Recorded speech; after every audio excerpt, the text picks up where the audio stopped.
कर्पूरगौरं करुणावतारं संसारसारं भुजगेन्द्रहारं सदा वसन्तं विद्यारविन्दे भवं भवानी सहितं नमामि। मन्दारमाला कलितालकाये कपालमालाङ्कितसुन्दराय दिगम्बराय च दिगम्बराय नमः शिवाय च नमः शिवाय। कालिङ्गोटाङ्गण मन्दिर चरण डोळ्यान पाहिन रूप तुझे प्रेमे अलिंगिन आनंद पूजिन भावे ओवाळी नमणे मम।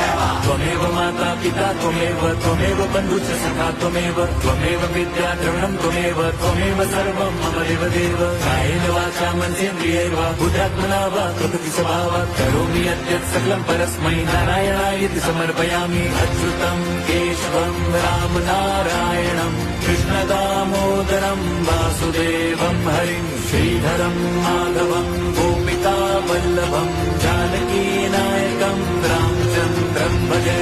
हरे राम राम राम हरे हरे, हरे कृष्ण हरे